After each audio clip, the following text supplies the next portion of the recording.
Hi, I'm Drew Hutchison. You're tuned to Local Bias. We come to you from the studios of Greenfield Community Television at 393 Main Street in beautiful downtown Greenfield. Today with me is a local filmmaker, Julius Lowenthal. I almost messed that up. I was going to, but anyway, I didn't. Welcome to the show. Thank you. And Money Game is coming out. It's going to be playing at the Garden Cinema in Greenfield, June 13th? June 14th. June Friday, 14th. June Okay. 14th. Friday the 14th. It's a big day, like Friday the 14th always is.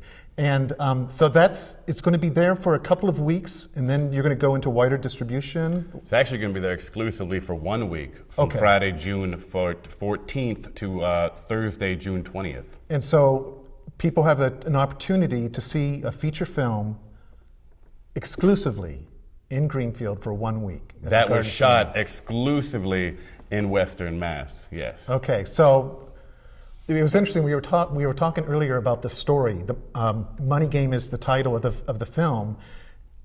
Tell me a little bit about how you came about with this idea and how this is your first film. Why this is the one that you're starting with.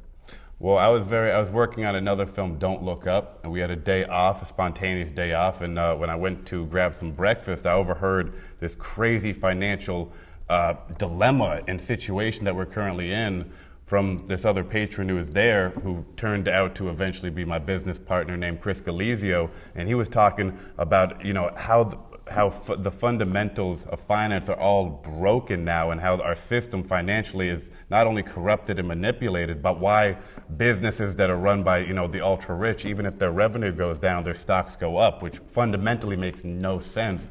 And he was explaining this with just items at the table, and I'm like, man, he is very his story is very cinematic. The numbers part really resonate with me, but I realized numbers aren't very cinematic. So after hearing his speech, I'm like, hey, I would love to collaborate with you. I'd love to make a story around what you said so we can really get this concept out to the masses in a very digestible, entertaining, cinematic way. And he wrote an article about this for a financial magazine, or?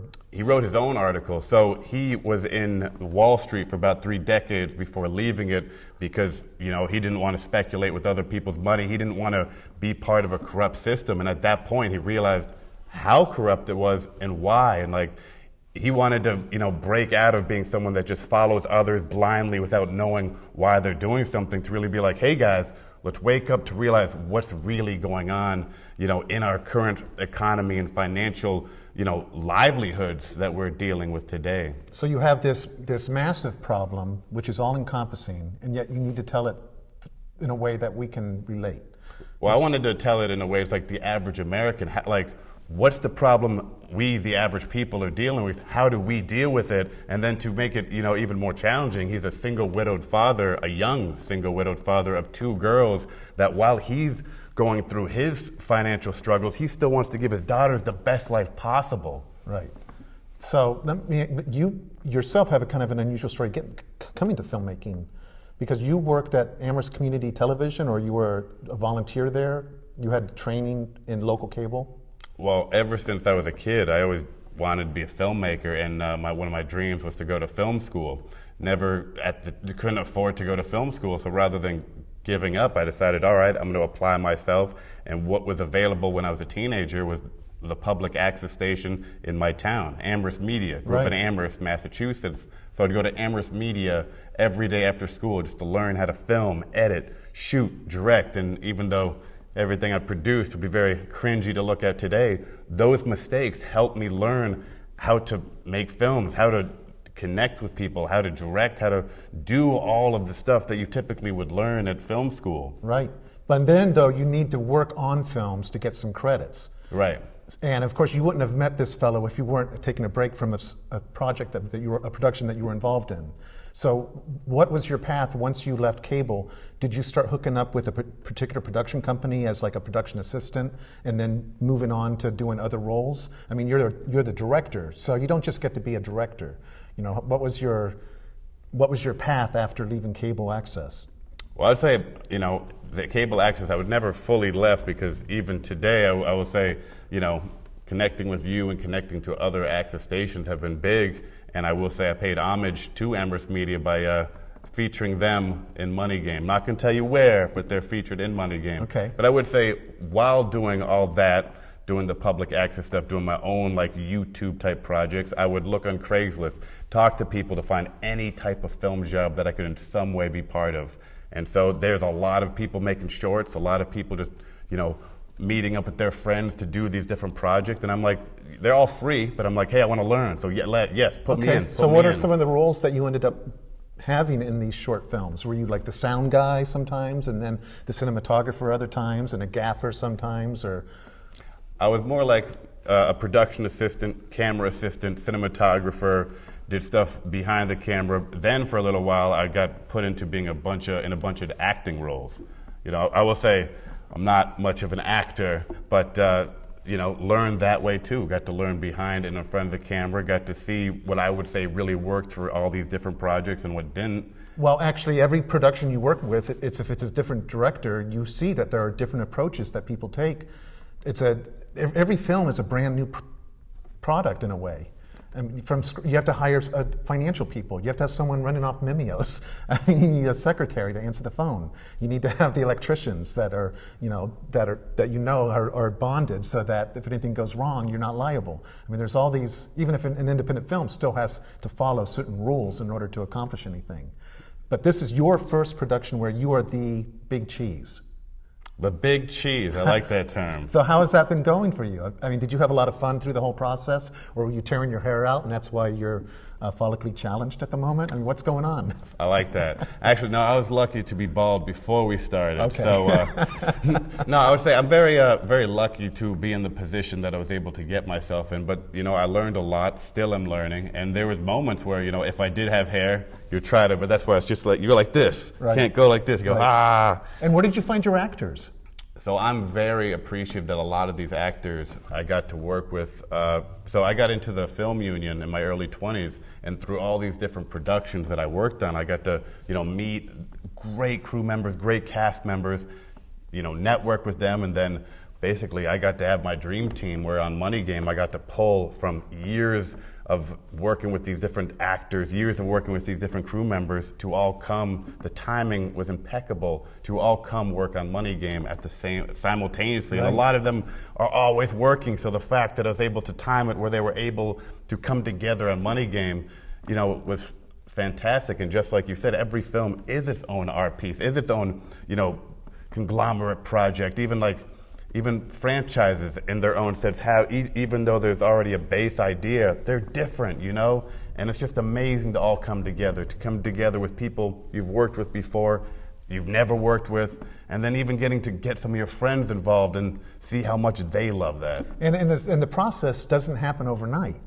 So from the time that you heard about this story that you're going, wow, that's a story I want to tell, how long did it take to finish the film? 3 years. So you got to stick with it. With anything, I would say you have to stick with it.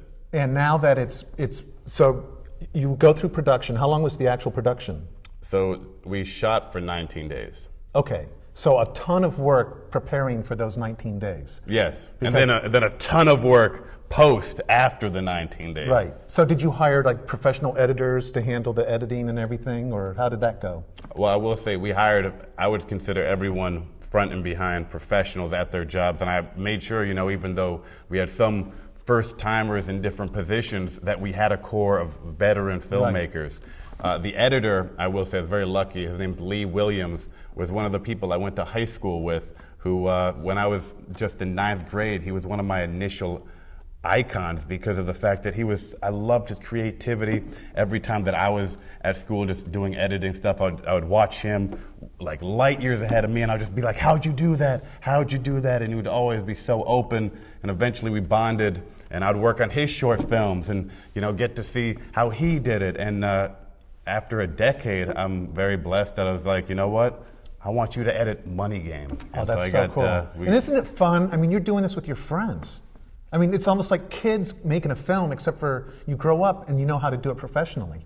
And then your friends are professionals that have been doing it. That's right. Like even Lee Williams, like his day job is being an editor for commercials. So it's like, again, professional. Right. But I was able to be like, hey, edit my film. Right. That's so cool. What was there any like scary moments where you felt, oh, it's all going to fall apart, and you just had to like, no, we're holding this together? Were there any of those incidents? So Drew, there was many scary moments, but I'm going to tell you, I would say overall the biggest scary moment is we were shooting in the peak of COVID. And even though there's a lot of expenses that were exclusive to that time period, the scariest thing is every night after finally getting my thoughts, wound down, after thinking about all these ideas from the last shooting days and all these ideas for tomorrow, I'd be like, all right, Julian, it's time to go to sleep. And then I'm like, what if I have COVID? What if somebody on the cast or crew has COVID? Right. And then I'd be up for another several hours being like, it's going to be fine. It's going to be fine. And I'll say I'm very blessed to say that during the entire production, no cast or crew member on set got COVID, including myself, even though it was a constant fear that would just be in my head all day. That was such an odd time. I mean, the whole world went on pause in a way. And we didn't know what was going to come out of that. In fact, we still don't quite understand that it's no longer, it's with us now. It's the cat's out of the bag. We're going to have it coming back around different variants for the rest of our lives. Right. But now we've adapted to the lifestyle of how we deal with that versus the world being, like you said, on pause or on panic or on, this is crazier than aliens. Like, what do we do? Right. Now, as far as your film goes, you're dealing with it during COVID. So were you having people mask up, like the crew were masked up on set, and then the actors were unmasked, or how did you work all that out? Well, step one, every day we would all have to get tested with the different, COVID nose testes, and again, big moment of like, I'm just constantly knocking on wood, being like, hey, please let us all go through, and everyone passed. And then, to answer your question, yes, the crew, except during lunch, which again, everyone's very spaced out, we would have to be masked. The cast would have to be masked except when they're on set, like rehearsing and doing their scene. A lot of rehearsals were masked, but then when it comes to the scenes, any scene, the actors would not be masked, unless it required them to be. And you shot all of this on location here in Western Massachusetts. Where were some of the coolest places that you shot? Well, I love Western Mass, so I can't really pick one over another, but I am very happy with how beautiful it all looks. Like Turner's Falls and Greenfield were big landscapes for the movie. Shot a bit in Amherst and South Deerfield, but Turner's, to me, is such a magical place that it's very hard to even describe it without bringing people in. Even describing it to some of my fellow filmmakers and teammates on the film before they came there wouldn't quite understand what I mean by it's magical. It's its own universe. And then when they got there, they'd be like, Julian, this is like its own kind of world. And I'm like, I know, and it's the money game world. Or that's what I really advocated. Well, that's the power of the filmmaker, though, because you get to decide what is in that frame. And as long as you have a place that fits what you see in your head, it could be anywhere. We just have to be fortunate that you shot it here. And you're fortunate you shot it here. Well, I'm very fortunate I shot it here. I will say again, without picking favorites, one of the big thank yous I have to do is to the Turners Falls Technical High School, or the Franklin County Technical High School, which allowed us to film for 1 week at their facility. And their school, is not only so amazing from the principle of teaching kids how to get crafts before they even go to college, which I love that idea, but their rooms are so diverse that we got to film so many different scenes, like I said, throughout a whole week in all these different locations within the same location. Which really saved cost. You didn't have to go moving everything around all the time. And were you renting a lot of the gear that you were using? Like if you needed lights and things, yeah. John Anktel down at Fast Light was a good place to find equipment like that. Yeah. So you have all the connections. You actually learned, you've went through experience. And this is your first one. Let me ask you this: do you have another one in the pipeline? We do. We actually have several, so I'm very excited to say that's one of the big things that I'm going to be working on pushing over this next period of time. Getting these other projects greenlit and ready to shoot. Now, are you looking for, if someone, for instance, is watching this, they're a Franklin County native, they're young, they're interested in filmmaking, should they try to get in touch with you about becoming a PA?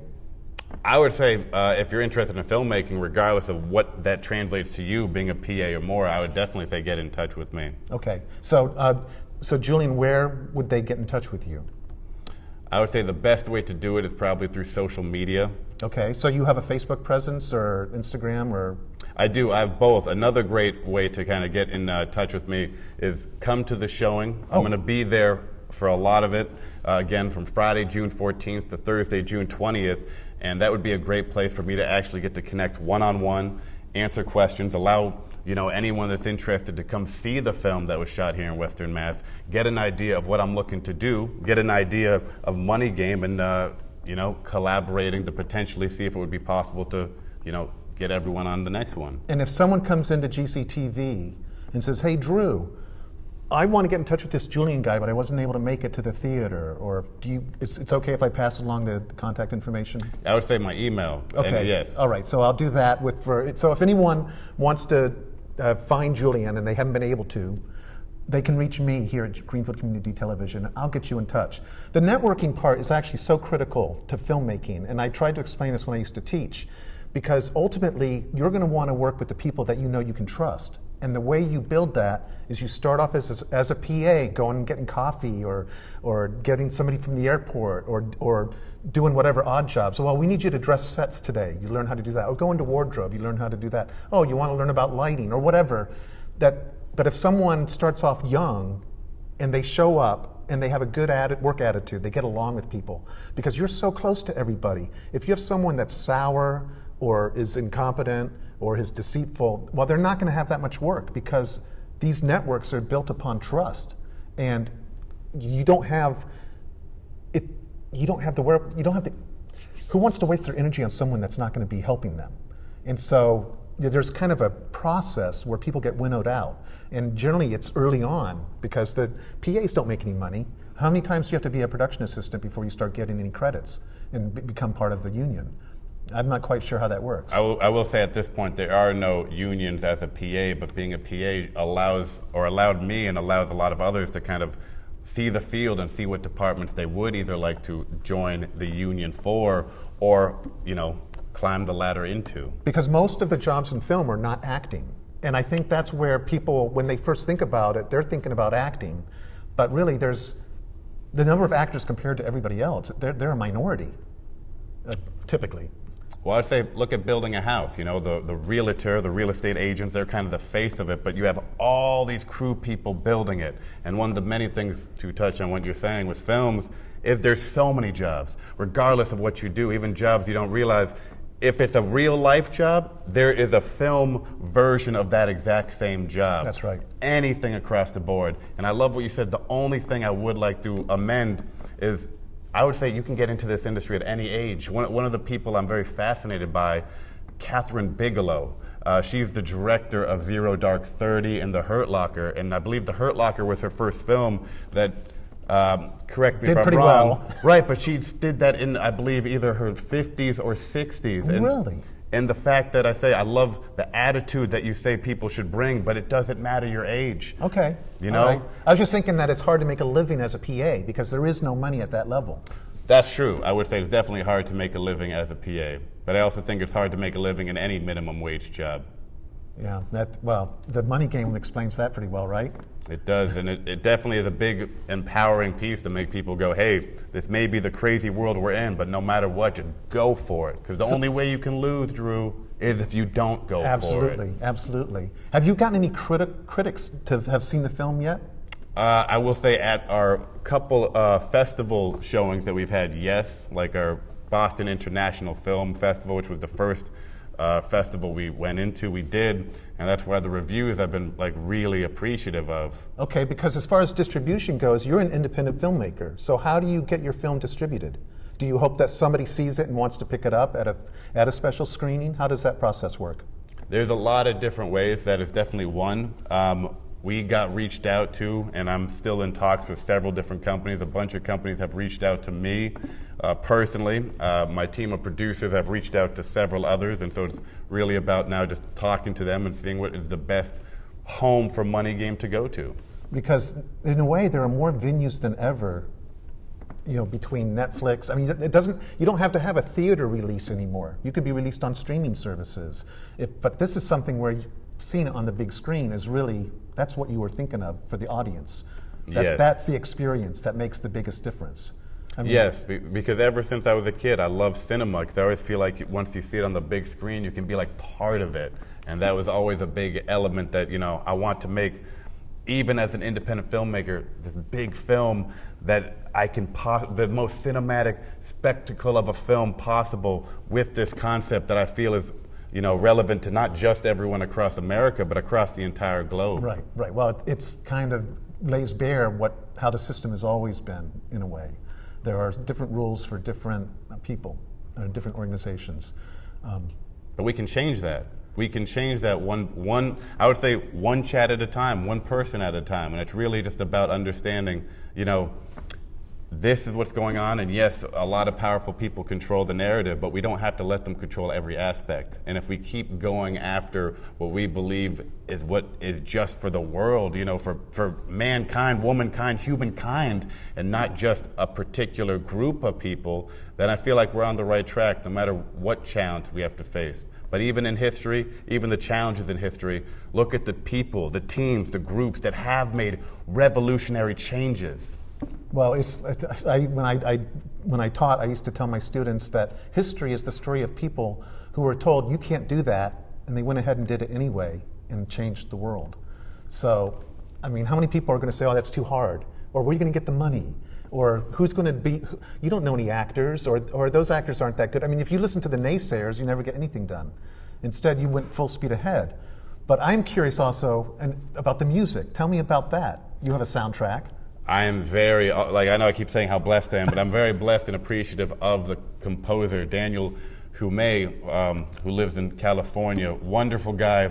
I've been following his work since I was a kid, and another person I was very lucky to get on board, who not only composed an incredible soundtrack for the film, but was able to get us an orchestra, which was one of my dreams from the beginning. Wow. I mean, that just makes everything well, when you're sitting there in a theater, and it looks right, and it sounds right, and the music's happening, I personally, I feel sometimes I just start crying sometimes when something's, and I know I'm being manipulated. I mean, your job is actually to manipulate the audience in a way. Like, this is the perspective I want you to see. This is what I want you to feel.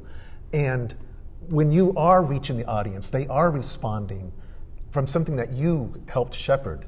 I mean, I can't imagine a better feeling. The sense of accomplishment. The sense of I've done something that makes a difference. I really appreciate that, and I will definitely say I do look at, making a film, the goal is you want to give the audience an emotion. You want them to have all these feelings. Like, you go to an amusement park, you want the roller coaster to be fun but scary enough that it's like, oh, what's going to happen? Oh, That's right. And you want to have all these different emotions. But yes, I will say it's definitely the filmmaker's job to, if a viewer is going to invest any amount of time into their product, entertain them, give them emotions, give them something to really think about, to feel, and to process, and then to just rethink about, days later. Well, I gotta say, the best movies, they're the ones where a few days later, I'm still thinking about them. I mean, there are just some movies that leave, and then you don't even necessarily realize it until later, and you catch yourself. Wow, I wonder. Little Man Tate was actually one of those films for me. I thought about it for days afterward. There was no car chases or anything like that, but it's the one that stuck with me. Anyway, Julian, I really appreciate you coming on the show.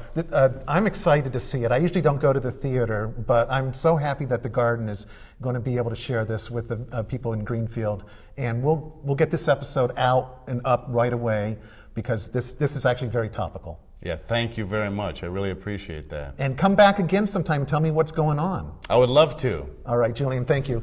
Thank you, Drew. My guest has been Julian Lowenthal, the director of Money Game, which is going to be at the Greenfield Garden Cinema on June 14th through the 20th. So time's a wasting. The tickets are going to go fast. And I hope to see you there. And can I quickly just say, the red carpet event with a bunch of the cast and crew will be between 6 and 7 p.m. on the opening Friday night, June 14th, before the 7 p.m. showing. And if anyone wants to ask me any questions, I'm going to be doing a Q&A on Sunday, June 16th, after the 3:30 showing. Oh, awesome. Very good. All right, very good. Thank you so much once again. Thank you. I'm Drew Hutchison. You've been tuned to Local Bias. Thank you for joining us. Take care. Will you come on? My feet hurt. Come on, LeBron. Whoa. See? What do you think about moving up there someday? I don't know how to do this without Uni. Watching over you and the girls. Mr. Williams, $450,000 is quite a jump from the loan we originally discussed. You still chasing that house up in Maine? I want the home that Nia wanted. Do you see why the rich have all the money? How do you think I got to where I am? Here's the house, the cars, the girls. Their stocks are trading at infinite. Hey. Amy, right? Jesus, James, where are you? It says here you were late last week. You're messing around with some girl? And you were late several times this week. I have a lot that I gotta handle right now. I have a lot going on too. I have 2 little girls that I need to look after. I miss Mom.